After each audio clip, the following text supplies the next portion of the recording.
No matter how big a splash you make in this world, eventually nobody gives a shit. You look at me like I'm a freak. What's up, space pirates?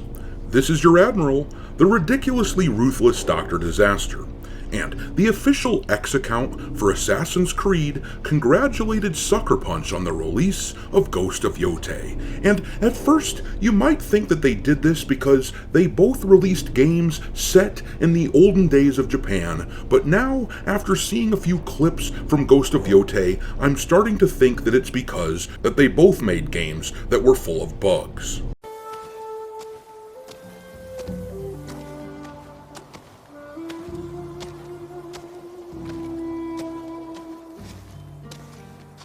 I hate bugs!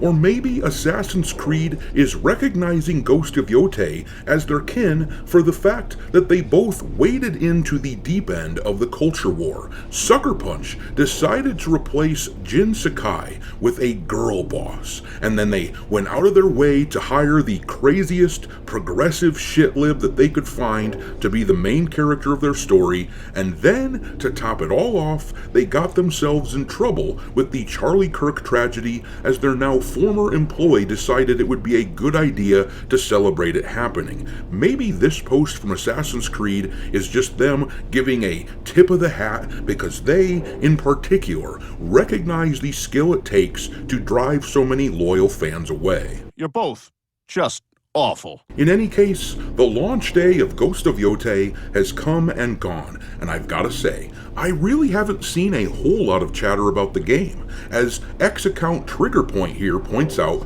there were 85,000 viewers of Ghost of Yotei on Twitch on the evening of its launch day, but 30,000 of those were people watching Asmongold shit all over it. So yeah, the buzz is simply not there. Though naturally, there are posts like this one from the sorts of shills who never have a bad word to say about any game ever made by their corporate masters. Oh my god, Ghost of Yotei is a work of art. Imagine not playing this right now because of woke or some other insane reason. Personally, I think you're a fucking idiot. But we do have some data which suggests that Ghost of Yotei has not been very successful, at least on the sales front, thus far. You may remember that last year gamers used data from the website PSN Profiles to get a glimpse into how well Dragon Age the Veilguard was selling because, of course, EA was not releasing the data right away and game journalists didn't want to talk about it, but PSN Profiles indicated back then that Dragon Age was lagging behind its contemporaries. Well, the same thing can be said of Ghost of Yotei. It isn't on Steam on day one, so we can't track the player count on there, but from what we're seeing on PSN Profiles, which I will show you in a minute here, the numbers suggest that Ghost of Yotei's first day was a staggering flop.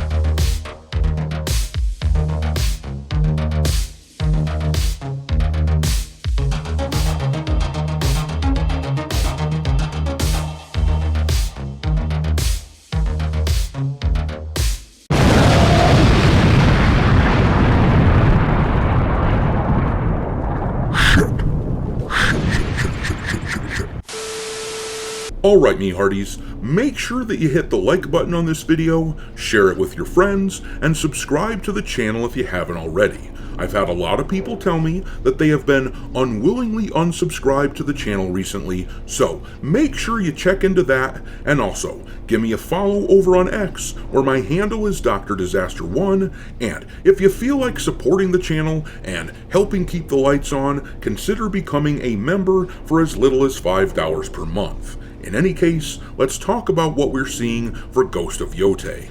There doesn't really seem to be much buzz going for the game right now at all, hardly anyone is talking about it, which tells a story along with the PSN Profiles numbers that we are seeing.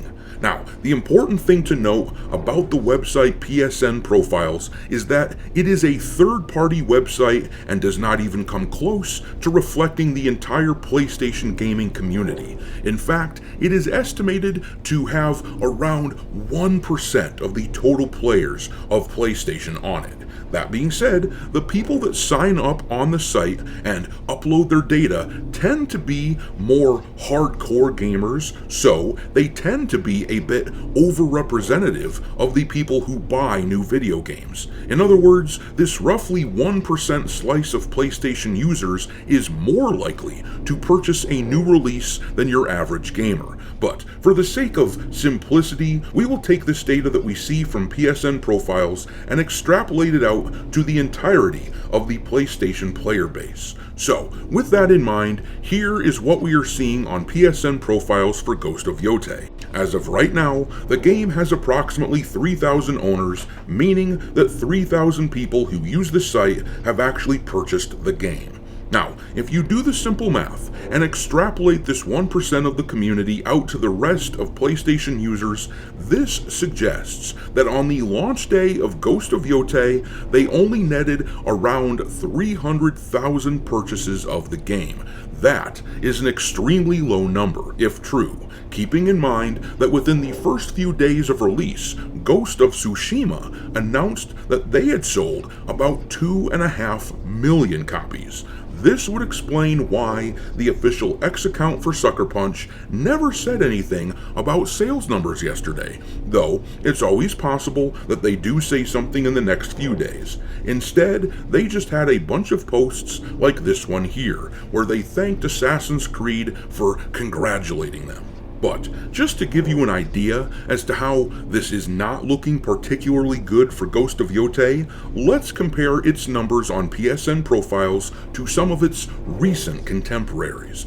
Here is Silent Hill F, which released about a week ago, and they have over 8,000 owners on PSN Profiles, and keep in mind that Silent Hill has largely been seen as having a pretty tepid release. But then here is the data for Borderlands 4, which has likely sold around 3 million units by now across all platforms, with an estimated 1 million on PlayStation.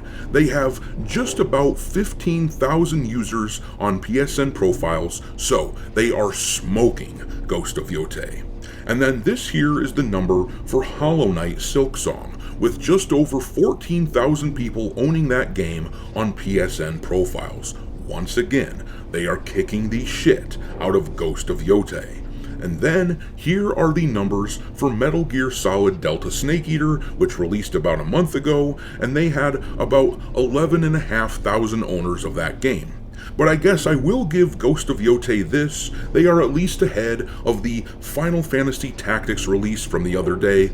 That game only has about 2,000 owners on PSN Profiles, and keep in mind that Ghost of Yotei's numbers will almost certainly rise this weekend. It wouldn't shock me to see them double this number over the next day or so on its launch weekend, but based on these numbers that we're seeing right now, the idea of them actually surpassing Ghost of Tsushima is laughable, and that is sad as hell, considering that usually the sequel to a highly successful game like this surpasses the original in sales quite easily based on all the goodwill that a studio garnered from the first release. Just think about all of the negativity that Sucker Punch had to muster in order to create this situation. They practically had to try to piss people off after the successes of Ghost of Tsushima. I fully expect that Ghost of Yotei will hit a few million in sales in the first couple weeks, but that is pretty disappointing based on their previous game's numbers. And then to top it off, it doesn't help that we have this clip here going viral on Twitter from VTuber Kitsu, who is raging in this clip that I'm showing in the background about not being able to dual wield when that was what was desired at the moment. Kitsu wrote here, "Played like 4 hours of Ghost of Yotei today. The game is aggressively mid, story is alright, nothing outstanding so far, average revenge plot, the combat wants to be a dual duel, where you are able to strike, block, and parry, and can learn even more things throughout the game. You get dual katanas very early on, with an option to swap between one blade and two blades, but the game forces you which weapon to use against which enemy weapon. Solo blade against katana wielders, dual blades against spear wielders. The game has way too many gimmicks and mini games that seemingly are only there to show you what your PS5 controller can do and to artificially inflate the time you spend in the game. Instead of feeling immersed, it's unnecessary and a literal waste of time. For example, when camping in the open world, you have to start up your own fire by swiping up many times and hitting R2 over and over again. You have to cook your food by using the gyroscope of the controller and physically moving it down. Sure, cute gimmick, but no actual purpose was served, and having to do this every single time is just a waste of time. $80 for this is a waste. Do not spend your money on this. Don't even buy it on a sale, LOL. Just replay the original. Well, that's pretty much what it seemed like to me. An $80 waste when Ghost of Tsushima is just sitting on my shelf, ready to be played again if I want that sort of game. I guess I'm just gonna remain non-binary when it comes to Ghost of Yotei, and it looks like I'm not alone. But I'm gonna leave it there. Drop your mockery of Sucker Punch and Ghost of Yotei into the comment section below, and we will talk there. Thanks for watching, me hearties. If you haven't already, your Admiral is inviting you to subscribe to the channel and become a part of the crew. Life as a space pirate may not be glamorous, but there's always plenty of booty.